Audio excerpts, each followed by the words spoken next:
बाबरी मस्जिद को लेकर लगातार जो विवाद है वो गहराता जा रहा है। जिस तरीके से पश्चिम बंगाल के मुर्शिदाबाद में टीएमसी के विधायक हुमायूं कबीर के द्वारा न्यू रखा जाता है, इसके बाद से उत्तर प्रदेश की सियासत भी गर्मा जाती है। अखिलेश यादव ने भी प्रतिक्रिया दी है, इस पर ही बातचीत करेंगे। यूपी सरकार में कैबिनेट मंत्री हैं जयवीर सिंह, इनसे ही बातचीत करूंगी।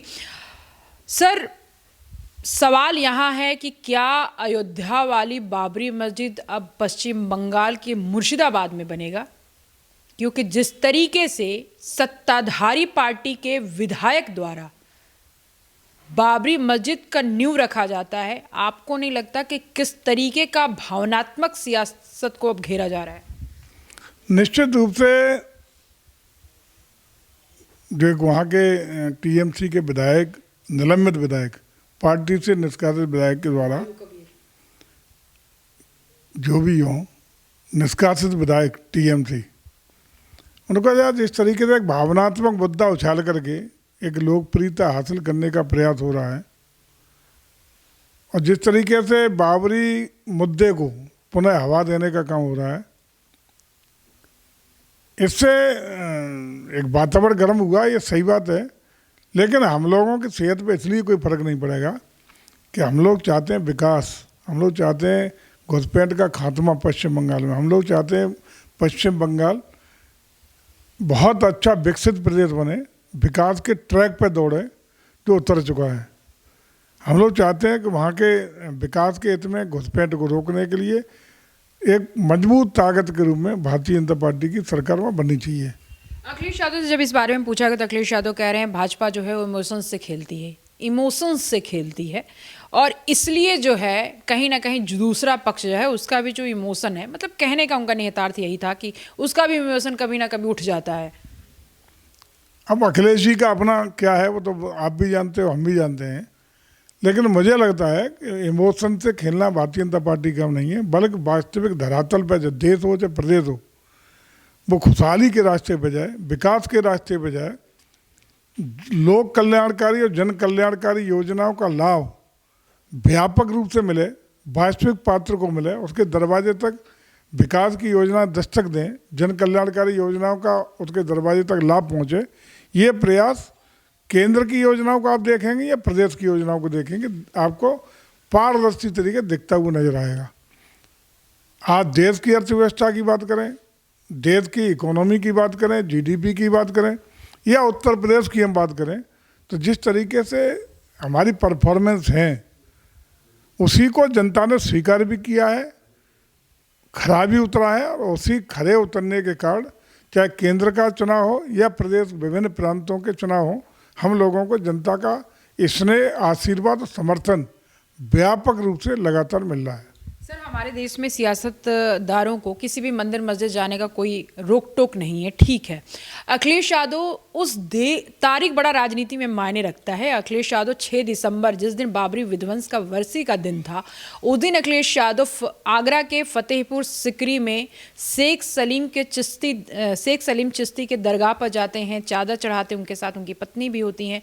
आपको क्या लगता है कि ये हिंदुत्व को, भावना को कहीं ना कहीं उन्होंने प्रभावित किया है? सीधा तुष्टीकरण की नीति पर ही इंडी गठबंधन, चाहे उसमें कांग्रेस हो, चाहे समाजवादी पार्टी हो या अन्य दल हो, सिर्फ सनातन संस्कृति को गालियां देने के लिए, तुष्टीकरण अपनाने के लिए, मुस्लिम परस्ती के लिए हमेशा से चर्चित रहे हैं। अगर ठीक है, चादर चढ़ाने का धर्मनिरपेक्षता में कहेंगे, धर्मनिरपेक्षता कहीं भी अधिकार है, तो 6 दिसंबर ही क्यों? सीधा मैसेज था, आप खुद ही कह रही हो, मैसेज देने का प्रयास था। यही तो तुष्टीकरण है। और इसी तुष्टीकरण के कारण देश बहुत पीछे चला गया। इसी तुष्टीकरण के कारण देश को अपूर्णी क्षति हुई है। और मैं समझता हूँ कि अब भी समय है कि लोगों को बात करनी चाहिए डेवलपमेंट पे, लोगों को बात करनी चाहिए सामाजिक समरसता पे, लोगों को बात करनी चाहिए वास्तविक धर्मनिरपेक्षता में। और वास्तविक धर्मनिरपेक्षता का मतलब तभी पूरा होगा जब भारत की सनातन संस्कृति को बढ़ावा मिलेगा। सनातन संस्कृति का मतलब राम राज्य, और राम राज्य का मतलब बिना किसी जाति वर्ग के भेदभाव के, बिना क्षेत्रीय भाषा के भेदभाव के सभी को विकास की किरणें मिलेंगी, न्याय मिलेगा। और देश और प्रदेश को आगे ले जाने की वास्तविक भावना को सम्मान मिलेगा, तभी हम लोग विश्व स्तरीय भारत, विकसित भारत, ताकतवर भारत, आर्थिक इकोनॉमी के साथ भारत, सामरिक ताकत के रूप में भारत को स्थापना करने का काम कर पाएंगे, जैसा कि आज मोदी जी के नेतृत्व में, योगी जी के नेतृत्व में चल रहा है। एक आखिरी सवाल है सर, अखिलेश यादव जब दरगाह जाते हैं उससे कोई आपत्ति नहीं है, लेकिन सवाल ये है कि आम जनता से भी जब हम बातचीत करते हैं तो उनका साफ तौर पे कहना, अखिलेश यादव अयोध्या में जिस तरीके से राम मंदिर का निर्माण हुआ, 1500 सालों का इतिहास, वो खून से लथपथ इतिहास के बाद राम मंदिर का निर्माण, लेकिन अखिलेश यादव वहाँ नहीं गए, परिवार का कोई सदस्य नहीं गया, लेकिन अखिलेश यादव दरगाह चले गए।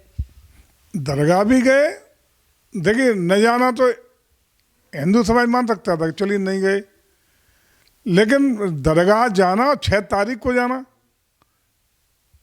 तारीख महत्वपूर्ण है। जब तक आपने शुरू में कहा तारीख महत्वपूर्ण, उसी को चिढ़ाने के लिए सीधा सीधा है कि सनातन संस्कृति को चिढ़ाने के लिए, धुतकारने के नाम पर अखिलेश जी सब पत्नी के एक मस्जिद में, एक दरगाह में जाकर के जो भी उनकी विधि विधान से अपना पूजा अर्चन और चादर पोशी करते हैं, लेकिन न तो आज तक विभिन्न अवसर आए भगवान श्री राम जी के मंदिर के शिलान्यास से लेकर प्राण प्रतिष्ठा से लेकर के ध्वजारोहण तक के विभिन्न अवसर, या कोई अवसर नहीं होता बीच में कभी आके दर्शन कराते, लेकिन चूंकि उनको अगर वहाँ जाएंगे अयोध्या में राम मंदिर दर्शन करेंगे तो उन्हें लगता है कि उनका मुस्लिम वोट उनसे भाग जाएगा, छिटक जाएगा, नाराज हो जाएगा, तो नहीं जाएंगे। लेकिन 6 दिसंबर को कितनी महत्वपूर्ण तिथि है दोनों ही दृष्टि से, उसका वहाँ जाएंगे जहाँ उनको जरूरत है, जहाँ उनके मतदाता खुश रहे, यही तो तुष्टिकरण है। इसी को तो बार बार कहते हैं, यही तो असली तुष्टिकरण है, जिसके आधार पर देश को पीछे धकेलने का काम लंबे समय तो होता आया है। कैबिनेट मंत्री हैं यूपी सरकार में जयवीर सिंह का खरा खरा साफ तौर पे कहना है कि जिस तरीके से 6 दिसंबर की तारीख को चुना गया वो बड़ा ही सियासत में मायने रखता है, और हालांकि ये दोनों दृष्टि से देखा जाए, अयोध्या की दृष्टि से या फिर दरगाह की दृष्टि से, दोनों दृष्टि से ये तारीख बहुत महत्वपूर्ण है। अखिलेश यादव इस पत्नी के साथ वहां जाते हैं, चादर चढ़ाते हैं, ऐसे में सियासत में इसका बड़ा महत्व है। तुष्टिकरण की राजनीति अखिलेश यादव के रग रग में बसा हुआ है। कैमरामैन जिशान के साथ मैं जया सिंह, अनादि टीवी, लखनऊ।